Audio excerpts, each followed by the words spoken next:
কাল অন্য কেউ এসে গবেষণা করবে, বলবে এটা ভুল। যে কেউ কিছু বললেই হলো না। আপনি কি হাওয়ায় কথা বলছেন? মানে চলুন, আপনি বলছেন যে এটা ভুল। আমি বলছি না, কিন্তু হোয়াটসঅ্যাপে তো 20,000 মেসেজ আসে ভাই। এমন কিছু চিহ্ন দিয়ে দেব যাতে আপনি বুঝতে পারেন। তাহলে কি আমি মিথ্যা বলছি?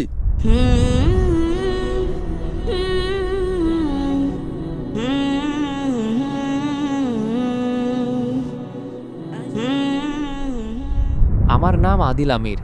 আমি এক মসিহি পরিবারের সন্তান। স্যার, আমি আপনার ভিডিও সবসময় শুনি এবং খুব লাইকও করি।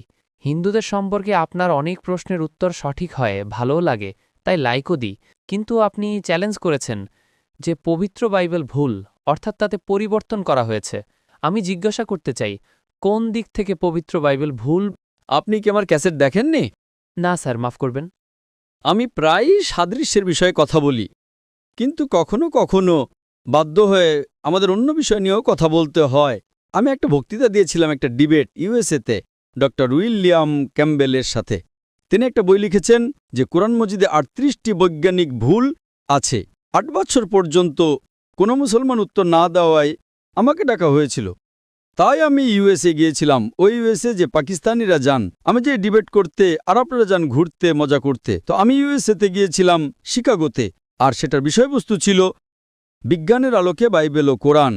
ওই বক্তৃতাটা দেখলে দেখবেন তাতে আমি অনেক ভুল বের করেছি, অনেক। আপনি নমুনা চান? আচ্ছা, আপনি যদি বাইবেলের প্রথম বই পড়েন, old testament, book of Genesis, অধ্যায় 1, তার ভিতরে শুরুতে আছে, প্রথম অধ্যায়ের ভেতরে, যে শুরুতে ঈশ্বর ছিলেন এবং ঈশ্বর আলোক সৃষ্টি করলেন। প্রথম দিনে ঈশ্বর আলোক সৃষ্টি করলেন, অর্থাৎ ঈশ্বর আলোকে সৃষ্টি করলেন প্রথম দিনে। আর তৃতীয় দিনে সৃষ্টি করলেন সূর্যকে। আলো কোথার থেকে আসে? আসমান থেকে। আসমান থেকে আলো আসে? এখন আসমানে আলো আছে? সূর্য থেকে আসে। সূর্য থেকে আসে। চাঁদের আলো সূর্য থেকে আসে, তাই না? তাহলে আলো এলো প্রথম দিনে আর সূর্য এলো তৃতীয় দিনে। এটা ঠিক না ভুল? স্যার, আমি এটা বলতে চাইছি যে আপনি বলেন পবিত্র বাইবেল বদলে গেছে। সেটাই তো বলছি। কোন দিক থেকে বদলে গেছে? সেটাই তো আমি বলছি। আপনার যদি সামান্য জ্ঞান থাকে তাহলে বুঝবেন, যদি আলো প্রথম দিনে আসে তাহলে সূর্যও তো প্রথম দিনে আসা উচিত, তাই না? সূর্য আসছে তৃতীয় দিনে। সৃষ্টিকর্তা সূর্য বানালেন তৃতীয় দিনে আর আলো বানালেন প্রথম দিনে। এটা বৈজ্ঞানিকভাবে ভুল, বুঝলেন? তারপর আপনার বাইবেলে লেখা আছে যে আল্লাহ, দুঃখিত, সৃষ্টিকর্তা ঈশ্বর তৃতীয় দিনে বানালেন সূর্য, যা আলোওয়ালা, এবং চাঁদ, যার আলো ছোট। এটাও ভুল। চাঁদের তো নিজের আলোই নেই। আজকের বিজ্ঞান বলে যে চাঁদের নিজস্ব কোনো আলো নেই। চাঁদের আলো হলো প্রতিফলিত আলো। কোরআনে লেখা আছে সূর্যের আলোকে বলা হয়েছে সিরাজ, দিয়া আর ওয়াহাজ, মানে টর্চ, উজ্জ্বল মহিমা, প্রদীপ। আর চাঁদের আলোকে বলা হয়েছে নূর বা মুনির, যার অর্থ ধার করা আলো বা প্রতিফলিত আলো। সুতরাং বিজ্ঞান বলে কোরআনে কোনো ভুল নেই, কিন্তু বাইবেলে ভুল আছে। বুঝতে পারলেন? এর উপর আমি 2 ঘন্টা, 3 ঘন্টা, 4 ঘন্টা বক্তৃতা দিতে পারি। বুঝতে পেরেছেন? স্যার, আমি একদমই বুঝতে পারিনি। আমি এটা বলতে চাইছি, আমার প্রশ্ন হলো, যদি কাল কেউ উঠে পবিত্র বাইবেল সম্পর্কে কিছু বলে, যেমন আপনি বলেন সূর্যের কথা, ঠিক আছে, সৃষ্টিকর্তা প্রথম দিনে আকাশ এবং পৃথিবী সৃষ্টি করেছেন, কিন্তু তখন তো বাইবেলের সূর্যের কোনো উল্লেখ নেই। এখন যদি কেউ এসে বলে যে প্রথম দিনে সৃষ্টিকর্তা সূর্যও সৃষ্টি করেছেন, তাহলে? আরে ভাই সাহেব, আমি আপনাকে রেফারেন্স দিচ্ছি। যে কেউ বললেই হলো নাকি? আপনি বাইবেল পড়েছেন? আপনি বাইবেল পড়েছেন? না, পড়িনি, কিন্তু শুনেছি অনেক। পড়েননি, কিন্তু আমি পড়েছি এবং আমিই বলছি। তার মানে আপনি ঠিক না আমি ঠিক? আমি বাইবেল পড়েছি, আমি বাইবেলের রেফারেন্স দিচ্ছি। যে কেউ কিছু বললেই হলো না। আপনি কি হাওয়ায় কথা বলছেন? বাইবেলের জেনেসিস, আপনি হয়তো জেনেসিস সম্পর্কে শোনেননি। জেনেসিস শুনেছেন? না। শোনেননি, তাই না? খ্রিস্টানরা বাইবেল পড়ে নাকি? যদি না পারেন তাহলে অন্তত যার জ্ঞান আছে তার কথা তো মানুন।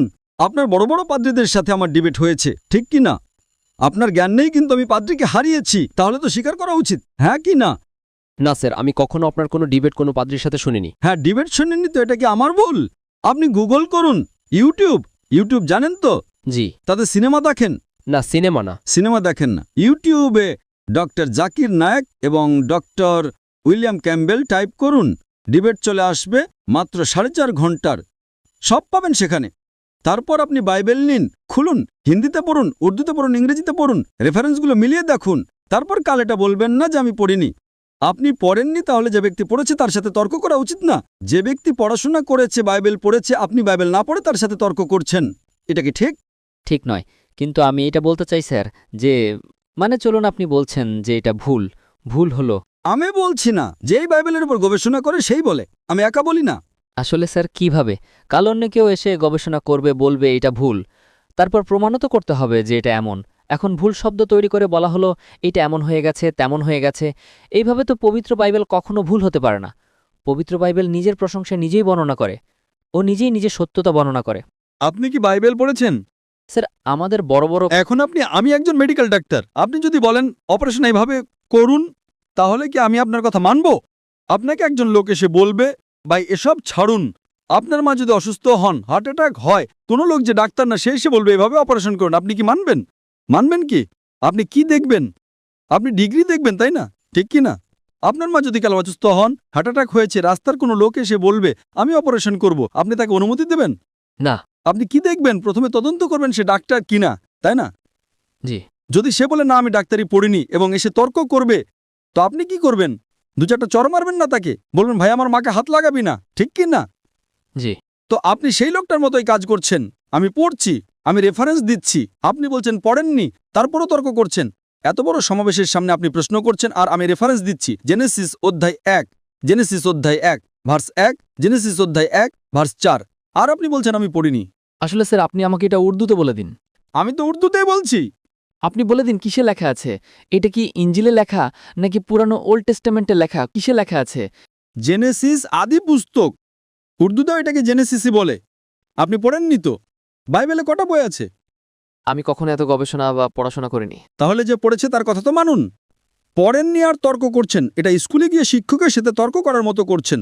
এখন আপনি বলবেন যে আপনি যে সত্যি বলছেন তার কি প্রমাণ? বাইবেলে 66টি বই আছে। কটা? 66। 66। যদি আপনি প্রটেস্ট্যান্ট হন, যদি আপনি ক্যাথলিক হন, তাহলে 73টি। 70 আর 3 কত? 73টি। হ্যাঁ, এখন আপনার মনে ঘুরপাক খাচ্ছে। আপনি কি জানতেন যে বাইবেলে 73টি বই আছে?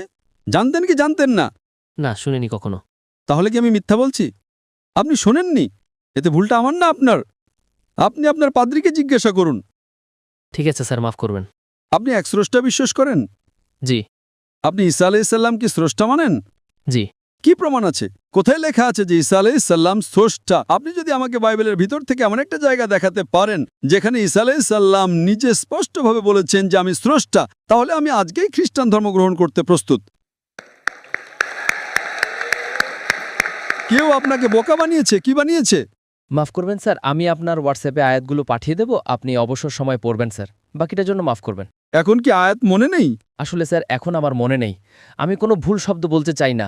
আপনার হোয়াটসঅ্যাপ নাম্বার আমি সেভ করে নিয়েছি। কিন্তু হোয়াটসঅ্যাপে তো 20,000 মেসেজ আসে ভাই। আপনার নাম্বার আসবে কি আসবে না কে জানে? আপনার মেসেজটা তো দেখে তো আমাকে দেবেই না, বলবে বোকার মতো প্রশ্ন, একপাশে রাখো। 20,000 প্রশ্ন থেকে বেছে আমাকে 100টা ভালো প্রশ্ন দেওয়া হয়, সেই 100টা থেকে আমি 20টা বাছি। কি সম্ভাবনা আছে যে আপনারটা আমি পাবো?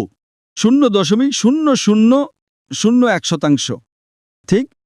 স্যার আমি এমন কিছু চিহ্ন দিয়ে দেব যাতে আপনি বুঝতে পারেন। কেমন চিনো? আপনি আপনার ব্যক্তিগত নাম্বার দিন, আমি তাতে পাঠিয়ে দেব যদি আপনার মনে হয় তো। আমি কি বোকা? আপনি কি আমাকে বোকা মনে করেন?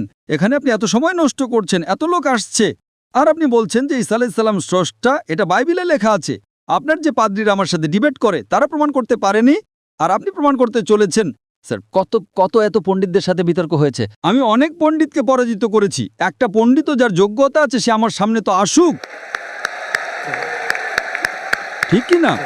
আপনার পাকিস্তানে যদি কোনো খ্রিস্টান পণ্ডিত থাকেন যিনি তার বক্তৃতার জন্য 20,000 মানুষ নিয়ে আসতে পারেন, আমি তার সাথে ডিবেট করতে প্রস্তুত। পাকিস্তানেই ডিবেট করে নেব, ঠিক কি না? বাইরে যাওয়ার দরকার নেই। জি। ঠিক আছে, খোদা হাফেজ। খোদা হাফেজ।